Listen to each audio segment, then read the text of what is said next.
가슴에 있던 양산을 조용히 꺼내서 폈습니다. 양산 덕분에 이제 그늘에서 조금 숨을 돌리게 된 이 선비는 멀리 있는 밭에서 일하는 사람들을 보게 됐습니다. 그 밭에서는 농부들이 그 떼약볕에서 땀을 뻘뻘 흘리면서 힘들게 일하고 있었습니다.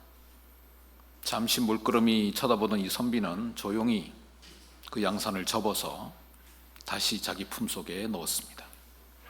이 모습을 보고 있던 하인이 의아해서 물었습니다. 주인님, 이 떼약볕에서 왜 잘 쓰고 계시던 양산을 접었습니까? 이렇게 그랬더니 그 농부들을 바라보면서 이분이 이렇게 이 선비는 말했습니다. 저기 저 사람들은 뜨거운 태양볕 아래서 저렇게 땀 흘리고 고생하고 있는데 내가 그들 앞에서 그늘에 쉬고 있는 선비랍 쉬고 그런 모습을 보인다면 얼마나 저들이 더 힘들고 낙심되겠는가. 나에게 양산을 쓸 권리가 없는 것은 아니지만 저들의 수고로움 앞에서 내 권리를 잠시 참는 것이 인간의 도리가 아니겠는가, 이렇게 말했다는 거예요. 나에게 주어진 정당한 권리가 있고 자유가 있다 할지라도 우리 성도라면 우리가 이웃을 향해서 이웃의 상황을 살피면서 기꺼이 내 양산을 접을 줄 아는 그 마음을 성숙함이다, 이렇게 말하고요. 성경은 사랑이다, 이렇게 말합니다. 우리가 살고 있는 이 시대는 정말 복잡하고 혼란스러운 시대입니다. 이번 6.3 지방선거에서 나타났지만 국민들의 그 생각은 극명하게 갈려져 있습니다. 가정에서도 부모와 자녀들이 다른 후보한테 투표를 합니다. 심지어 어떤 가정은 부부가 지지하는 정당이 다릅니다. 이 시대 세대 간 갈등, 또 동서 지역 간 그런 많은 어려움들, 분열, 이런 극단적인 이런 상황들, 이런 현상들, 왜 이런 현상이 일어나는가? 갈수록 경제적으로는 조금씩 나아지는 것 같은데 왜 사람과 사람끼리 이렇게 갈등하고 이렇게 분열될 수 있는가? 그 이유가 있습니다. 왜냐하면 지금 이 시대가 포스트 모더니즘 시대이기 때문에 그렇습니다. 모더니즘 시대에는 이성, 과학, 진리, 보편적인 어떤 진보, 이런 것들이 다 통용됐던 시대입니다. 그래서 동일하게 적용되던 그런 진리가 있었어요. 근데 포스트 모더니즘 시대로 넘어오니까 객관적 사실보다는 개인적 경험이 더 중요합니다. 즉 다양성과 개인주의가 강조되는 그런 시대에 들어왔습니다. 그래서 수많은 사람들이 자기가 말하는 게 다 옳답니다. 그리고 자기 생각이 다 맞다고 말합니다. 그래서 각자 자기 소견대로 옳은 대로 살아가는 그런 시대입니다. 그러다 보니까 이렇게 갈등하고 분열하는 것입니다. 또 하나 이유가 있어요. 이렇게 분열하고 이렇게 갈등하는 이유가 뭐냐? 정보가 무분별하게 쏟아지고 있기 때문에 그렇습니다. 유튜브, SNS 이게 발달하다 보니까 정보가 그야말로 폭포수처럼 쏟아집니다. 그러다 보니까 무엇이 옳은지 무엇이 맞는 것인지 분별하기가 거의 불가능한 시대로 지금 접어들고 있습니다.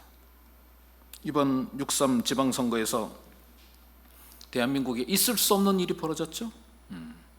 투표용지 부족이라는, 무슨 우리가 인도도 아니고 팔레스타인도 아닌데 그런 사태가 벌어졌습니다. 우리 교회 근처 잠실 7동 투표소가 막 뉴스에 계속 나오죠. 우리 저기 우성 아파트입니다. 그래서 멀지 않은. 이거 분명히 선관위가 실수한 게 맞죠. 큰 실수죠. 그런데 거기서 끝나지 않고 지금 부정선거라고 주장하는 사람들이 있습니다. 어제도 개표소 올림픽 공원인데 3만 명이 모였다 그럽니다. 혹시 여기서도 갔다 오신 분 안 계시죠? 네. 지금 중국이 개입하고 북한이 공작을 해가지고 지금 부정선거를 했다는 거예요. 다시 투표해야 된다는 겁니다. 지금. 오늘은 아마 3만 명 넘을 거다. 오늘 뉴스에, 라디오에서 그러더라고요. 우리 유튜브 굉장히 유익하기도 한데 굉장히 많은 해악도 있다는 것을 알 수 있습니다. 이 구독, 좋아요 이게 돈이 되잖아요. 물론 초음교회 유튜브는 구독, 좋아요 아무리 눌러도 돈 안 됩니다. 그럼에도 누르셔야 됩니다. 좋아요를. 그러다 보니까 사람들이 그 누를 수 있도록 음모론, 제목을 이상하게 해가지고 그래서 거기에 누르도록 유도를 합니다. 그리고 들어보면 처음에는 말도 안 되는 소리하고 앉아있네. 그렇게 생각할지 몰라도 이게 그 인공지능 AI하고 알고리즘하고 막 섞여가지고 그 다음 계속 그런 것만 뜨잖아요. 계속 듣다 보면 세뇌됩니다. 그래서 진짜 북한이 이번에 투표하는데 공작을 했구나. 스스로 이렇게 생각하게 만든다니까요. 옛날에는 그래도 상업적인 거, 이 물건 사시면, 이 약 사시면 다 낫습니다. 이런 거 성전하고 이거 바르면 다 낫습니다. 그런 걸로 했는데, 그리고 연예인들 가십거리, 그죠? 그런 정도였는데, 지금 왜 이게 심각하냐 하면 가치와 신앙의 영역까지 치고 들어오기 때문에 그렇습니다. 가치와 신앙의 영역까지. 여러분, 가치와 신앙은 진리여야 합니다. 진리. 그냥 사람 낚아서 조회수 올려서 동전 모으는 게 아니고 이 가치가 흔들리고 신앙이 흔들리면 그 사회는 혼탁해질 수밖에 없고 뒤죽박죽 될 수밖에 없습니다. 이런 시대 뭐가 진리인지도 모르겠고 뭐가 가치인지도 모르는 이런 혼탁한 시대에 그 쏟아지는 정보 속에 우리는 살고 있다. 어떻게 살아야 되냐 이거죠. 어떻게 이 혼란 시대를 그리스도인으로 양심을 가지고 올바르게 어떻게 살 수 있을까 하는 겁니다. 그런데 오늘 본문에 보니까 지침을 정확히 줍니다. 이런 혼란스럽고 혼탁스러운 시대 어떻게 살아야 된다라는 정확한 지침을 오늘 성경 말씀은 우리들에게 주고 있습니다. 오늘 말씀은 우리 못지않게 혼란스러웠던 그 고린도 교회 교인들에게 바울 사도가 아주 분명하고 단호하게 준 영적 지침입니다. 31절에 나옵니다. 그게 뭔지 우리도 이걸 가지고 살면 돼요. 이 혼란스러워도 흔들리지 말고 이거 가지고 살면 됩니다. 31절인데요 제가 읽어드리겠습니다. 그런즉 너희가 먹든지 마시든지 무엇을 하든지 다 하나님의 영광을 위하여 하라. 하나님의 영광을 위하여 하라. 헷갈리지 마라. 혼란스러워하지 마라. 이것만 위해서 하면 된다. 하나님의 영광을 위해서. 먹든지 마시든지 무엇을 하든지 그리스도인이라면 딱 기준이 있어야 되는데 그 기준이 뭐냐? 하나님의 영광을 위하여입니다. 우리가 하나님의 영광을 위하여 이 말을 우리가 참 좋아하는 말인데 그럼 뭐가 어떻게 사는 것이 하나님의 영광을 위하는 겁니까? 우리가 열심히 주일날 이렇게 예배드리고 봉사하고 이런 것이 하나님의 영광입니까? 물론 거기서부터 시작되는 겁니다. 하나님의 영광은. 그런데 오늘 본문은 거기서 더 나아갑니다. 더 구체적이고 훨씬 일상적인 이야기를 하고 있습니다. 당시 고린도 교회가 아주 대단한 교회였지만 심각한 갈등이 있었다 그랬죠. 그 문제는 지금 우상에게 드려진 제물을 먹는 문제였다고 그랬습니다. 신앙의 지식이 있는 사람들은 아니 우상 그거 아무것도 아닌데 그냥 먹으면 되지 이렇게 주장했고, 믿음이 약한 사람들은 아니 어떻게 우상에게 바쳐진 제물을 먹어? 라고 주장을 했습니다. 이런 상황에서 바울 사도는 오늘 본문을 통해서 정확하게 정리해 주고 있습니다. 우리가 언제 양산을 펴야 되는지, 우리가 언제 양산을 접어야 되는지 정확한 그 타이밍을, 그 시점을 말씀하고 있는 겁니다. 하나님의 영광을 위해서. 답은 정확하죠. 하나님의 영광을 위해서. 그럼 하나님의 영광을 위해서가 좀 더 구체적으로 뭘 얘기하는 겁니까? 하나님의 영광을 위한다는 것이 우리 삶 속에서 어떻게 적용해 가야 되는 겁니까? 오늘 본문은 명료하게 얘기합니다. 32절, 33절인데요. 제가 읽어드리겠습니다. 유대인에게나 헬라인에게나 하나님의 교회에나 거치는 자가 되지 말고 나와 같이 모든 일에 모든 사람을 기쁘게 하여 자신의 유익을 구하지 아니하고 많은 사람의 유익을 구하여 그들로 구원을 받게 하라. 모든 사람을 기쁘게 해서 구원을 받게 하는 것, 이겁니다. 이게 하나님의 영광이에요. 모든 사람을 기쁘게 해서 구원받게 하는 것. 그러니까 하나님께 영광 돌리는 삶이 산속에 들어가서 40일 금식 기도하고 모든 세상 것 다 끊고 이런 삶이 아니고, 어떻게 하는 삶이라고요? 모든 사람을 기쁘게 하고, 그래서 그로 인해서 구원을 받게 하는 것. 그럼 무엇이 사람들을 기쁘게 하고 어떻게 해야 그러면 사람들을 기쁘게 할 것인가? 어떻게 하는 것이? 오늘 본문에 나와 있죠, 그대로. 대표적인 두 가지만 여러분에게 말씀드리겠습니다. 첫째는 뭐냐면 내 자유보다 이웃의 유익을 먼저 구하는 사람입니다. 내 자유보다 이웃의 유익을 먼저 구하는 자. 23절, 24절 오늘 본문에 보니까 모든 것이 가하나 모든 것이 유익한 것은 아니요 모든 것이 가하나 모든 것이 덕을 세우는 것은 아니니 누구든지 자기의 유익을 구하지 말고 남의 유익을 구하라. 고린도 교회의 자유주의자들, 소위 신앙이 좋다고 하는 사람들은 모든 것이 가하다. 그러니까 우리가 복음으로 율법으로부터 해방됐다. 그러니까 우리는 뭐든지 다 할 수 있다. 마음껏. 그러니까 사실은 복음이 자유가 맞죠. 우리가 복음을 받아들이는 순간 우리의 삶은 자유로운 게 맞습니다. 그 우상 앞에서 떨 필요 없잖아요. 그리고 구약에 뭐 먹지 말고 뭐 하지 말고 뭐 그런 구애받을 필요가 하나도 없습니다. 복음이라는 거. 다 할 수 있어요. 다. 이게 자유함입니다. 그런데 그 무조건 자유함에 대해서 바울 사도는 브레이크를 걸죠. 너희에게 모든 것을 할 수 있는 자유가 있는 것은 맞다. 그러나 너희가 행하는 모든 자유가 다 유익한 것은 아니다. 모든 것이 다 덕을 세우는 것은 아니다. 이 말씀이에요. 그러면서 25절부터 29절까지 구체적인 지침을 딱 줍니다. 그게 뭐냐면 시장에 파는 고기 있으면 그냥 묻지 말고 이게 우상에게 바친 겁니까? 아닙니까? 묻지 말고 그냥 사다 먹으라는 거예요. 그게 자유함입니다. 그냥 왜냐하면 하나님이 다 만드신 거니까 아무 문제 되지 않는다. 그냥 사다 먹어. 이 말입니다. 믿지 않는 사람들이 초대해서 내가 그 집 가서 식사할 때도 마찬가지라는 거죠. 묻지 말고 그냥 차려놓은 음식 먹으라는 거. 이거 우상에게 바친 거예요? 아니요. 묻지 말라는 거예요. 그냥 먹으라는 겁니다. 그럴 수 있다는 거예요. 그런데 28절에 보니까 이런 상황이 벌어졌을 때를 얘기합니다. 뭐냐면 어떤 사람이 묻지 않고 잘 먹고 있는데 어떤 사람이 와서 지금 드시는 게 목사님 지금 드시는 게 우상에게 방금 바쳤던 그 제물입니다 라고 말을 한다면 자유인 같으면 어떻게 돼요? 아이고 성도님 모르시네요. 복음은 자유니까 이거 우상 그거 아무것도 아닙니다. 몰라서 그러시지. 그래서 이거 먹는 거 다 하나님 만드신 단백질이고요. 이거 아무 상관없습니다 라고 할 수 있죠. 그죠?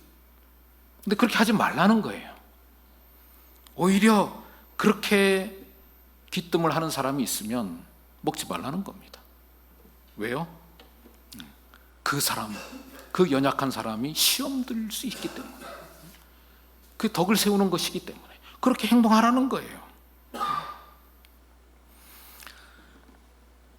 내가 말한 양심은 너희의 것이 아니요 남의 것이니, 정확하게 얘기합니다.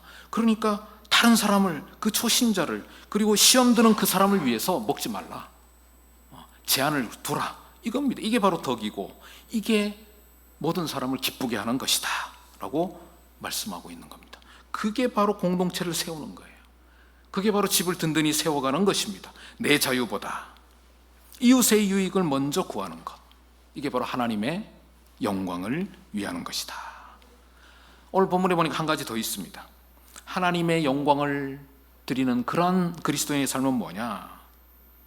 영혼 구원이라는 최종 목적지에 맞춰 있는 사람. 영혼 구원이라는 최종 목적지. 33절 쭉 보면 한 번 더 우리 같이 한 목소리 읽겠습니다. 33절 마지막 절인데요, 같이 읽습니다. 나와 같이 모든 일에 모든 사람을 기쁘게 하여 자신의 유익을 구하지 아니하고 많은 사람의 유익을 구하여 그들로 구원을 받게 하라. 바울 사도는 지금 우상 제물이라는 이 작은 문제를 시작해서, 일상적인 주제죠, 뒤에 궁극적인 목적, 우리가 하나님 영광 아니에요? 우리 그리스도인의 모든 궁극적 목적은 하나님 영광입니다. 거기까지 먹든지 마시든지 무엇을 하든지 간에 하나님 영광을 위해서 하라고, 거기까지 지금 이 주제를 쭉 끌고 가고 있는 겁니다. 그래서 여기서 중요한 영적 원리는 뭐냐? 바울이 지금 말하고 있는 하나님 영광은 뭐 대단한 성전에서 하고 뭐 세계적인 선교 사역을 하고 그런 게 아니에요. 지금 보니까 어떤 일이에요? 하나님 영광을 위해서 뭐 하라는 거예요? 먹고 마시는 것부터 하라는 거예요. 먹고 마시는 일상생활을 얘기하고 있는 겁니다. 먹고 마시는 일조차 하나님께 영광이 되는 예배의 삶이 돼야 되고, 또 반대로 이런 작은 문제가 하나님의 영광을 가리는 걸림돌이 될 수 있다, 그 말씀 아니에요. 인도의 성자라고 불리는 마트마 간디, 여러분 다 아시죠? 그 유명한 일화가 있습니다. 이 청년 시절에 마트마 간디는 영국 유학을 했잖아요. 그리고 남아프리카 공화국에서도 그가 좀 머물렀습니다. 다 기독교 국가들이니까. 거기서 자연스럽게 기독교를 접하고 성경을 읽었습니다. 굉장히 감동을 받습니다. 그래서 특히 신약에서 예수님의 산상수훈, 마태복음에 나오는 거기에 원수를 사랑하라, 오른뺨을 치면 왼뺨을 돌려대라, 이런 구절에 굉장히 감동을 받아요. 그럼 자기 조국을 생각합니다. 인도가 지금 카스트 제도죠. 그 계급, 그 부조리한 모순된 그 제도 때문에 수많은 사람들이 고통을 받고 있는데, 이 문제를 복음으로 해결할 수 있겠다는 희망을 여기서 그는 봅니다. 그래서 이제 나 크리스찬이 돼야 되겠다 하고 결단해요. 교회를 방문합니다. 백인 교회입니다. 큰 교회를 딱 해서 들어가는데 문 입구에서 안내를 맡은, 그래서 안내가 중요합니다. 안내 맡으신 백인 한 분이 그 젊은 청년이 쑥 들어오니까 위아래를 싹 훑어보더니 딱 가로막습니다. 이 교회는 갈색이잖아요, 피부가. 그러니까 당신 같은 유색 인종이 들어올 수 없어. 돌아가시오 하고 쫓아낸 거예요. 거기서 굉장히 충격을 받습니다. 그러면서 그는 평생 동안, 이제 그 일 이후로, 그 사건 이후로 그는 평생 동안 교회에 발을 들이지 않았습니다. 그러면서 그가 자서전에 이렇게 기록하고 있습니다. 가슴 아픈 이야기인데요. 뭐라고 기록하고 있냐면, 나는 그리스도를 존경하고 좋아한다. 그러나 기독교인은 싫어한다. 왜냐하면 그들은 자신들이 믿는 그리스도를 전혀 닮지 않았기 때문이다. 자신들이 믿는 그리스도를 전혀 닮지 않았기 때문이다. 만약에 그때 그 백인 안내하던 그분이, 그 간디가 들어왔을 때 그 피부색이라는 그런 벽들을 좀 접고, 우산을 좀 접고 따뜻하게 그 청년을 대해서 크리스찬이 되게 했다면 13억이 넘는 인도의 역사가 아마 상당히 많이 바뀌지 않았을까, 모든 학자들이 하는 얘기입니다. 바울이 오늘 눈물로 호소하는 내용이 바로 이 지점입니다. 세상에 거치는 자, 세상에 걸림돌 되지 마십시오. 여러분의 자유와 권리를 주장하느라고 영혼 구원의 길을 막지 마십시오. 오히려 세상 사람들이 여러분의 양보와 절제와 사랑을 보고 그리스도를 발견하게 하십시오. 우리의 삶도 세상을 실족하게 만드는 걸림돌이 아니라 그 세상을 주님께로 건너오게 만드는 디딤돌이 되는 그런 삶 살 수 있기를 축원드립니다. 기도하겠습니다.